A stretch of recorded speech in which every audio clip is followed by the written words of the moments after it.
Hey guys, so I do a bit of peekaboos and I'm always seeing questions on what to use and how to make that process easier. So I figured I would share some of the little hacks that I do. So what I do, instead of vinyl, I use clear contact paper. It's a bit cheaper. And actually whenever you go to stick it on the cup, if you mess up, you can pull it without any residue. And even after you do the paint process, you can peel it.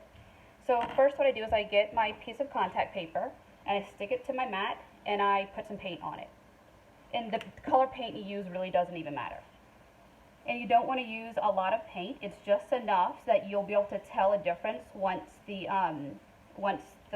design is cut. So you throw your paint all over it. I use just a napkin. It's easier to spread and it helps it dry a lot quicker too. Once that's completely dry, you want to run that through your machine. This is it weeded. This is my design. I just have the little name on there and it has to go in the back of one of these cups.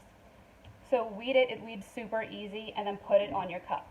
You definitely want to paint it because if you don't, once you stick that contact paper to another contact paper or even to the cup, you won't be able to see it.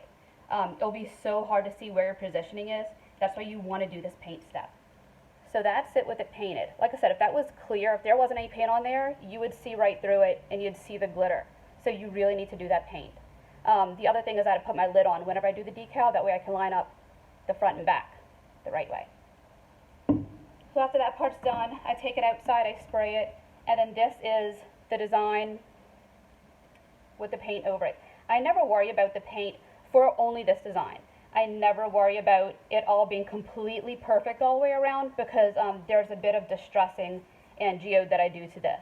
So it doesn't quite matter if there's like a bump here or there because I'm going to take that paint away anyway. So this is what I was talking about one of the really easy ways. Oh, and this is super dull, so don't worry about me digging into my glitter. So this is a part that's really easy, is that you can actually just lift it away. Look, it removes, there's no sticky stuff, no residue, it comes right off. There are no issues with that at all. See? It goes on easy, it comes off easy, it's a ton cheaper. So hopefully that helps you guys. It's like I said, it's just contact paper. In fact, this whole top right here, the big old mess that I have, this is contact paper. That way whenever it gets too messy, I just pull this up, throw it away, and I'll lay down a new sheet. Saves a lot of cleaning. So I don't know, hopefully you guys can use this. It'll help you save a lot of money. Hopefully it helps someone. Alright guys, bye.